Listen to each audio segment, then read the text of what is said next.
This is almost the perfect animation to help summarize the level of understanding of the kidney that you need for IV biology higher level. The website is biologymad.com/resources/kidney.swf, but just search for kidney interactive and you'll end up with this. Obviously you can click through and figure out what's going on, but I just want to show you the coolest part here. When you zoom in, this is not the coolest part, but I just want to do it anyways.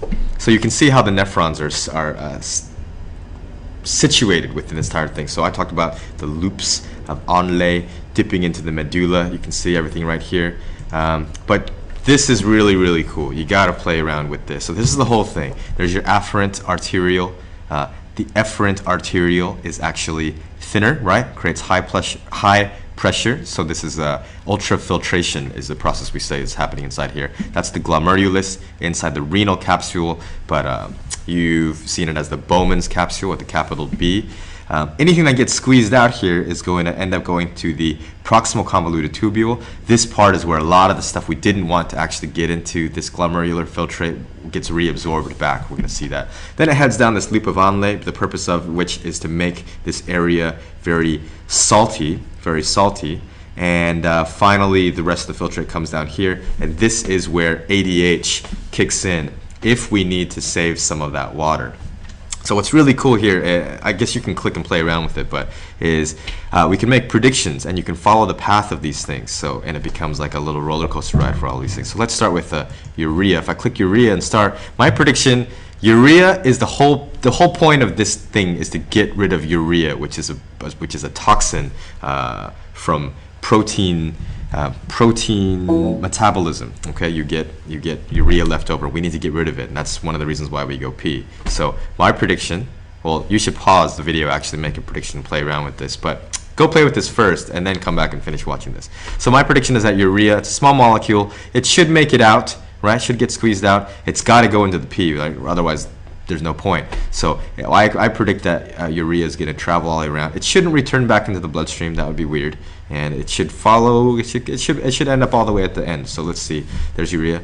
Boop. Okay, gets squeezed out. Proximal convoluted tubule. Running out of time here. And it's so fun to watch this. It's like a little roller coaster set. Okay, great. How about glucose? Remember, I don't want glucose in my urine if my kidney is actually functioning normally. So, but glucose is small, so I expect it's probably going to squeeze out here when I don't really want it to. But thank goodness the proximal convoluted tubule should reabsorb all the glucose and go back into the tissues. And when it goes back into the tissues, it should jump back into the bloodstream and return back to my actual bloodstream and body. So here we go, glucose. And my prediction is, right, it's small. Okay, made it through. And then it goes to the proximal convoluted tubule. It should get, oh, boom. It gets reabsorbed back into the bloodstream. All right. Water. Water is a little bit complicated. Let's look at proteins. Proteins should be really big. They shouldn't be able to fit outside here. So it should just go a very boring journey and just come back and stay in the bloodstream. Let's see. Boom. Hormones. Yes. Yes. Fantastic. Wonderful. All right, water and sodium are going to be a little more tricky. Water, I should expect that some water will get into the urine. Otherwise, that'd be gross to have just solid urine. Okay, some animals actually have semi-solid urine. I should expect the water, of course, really small. Some of it will probably stay in the bloodstream. Yes, I hope so. And some of it will get out. A lot of it will get reabsorbed. And then something's going to happen here. Do you remember which side is permeable to water? It should be the descending loop. So let's take a look at water here. Oops, I want to start over. Okay, here we go. So, the water, there we go. There we go.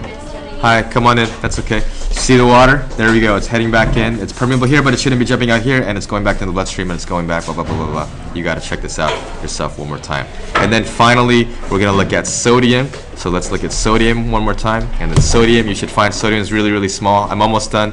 And then sodium, it should be, some of it gets reabsorbed back, but some of it stays inside the bloodstream. And some of it will come out through the ascending loop to make this area really salty. And if it's really, really salty, that's going to help if we need to bring water back if we're very dehydrated. So check out this animation on your own and let me know if you have any questions.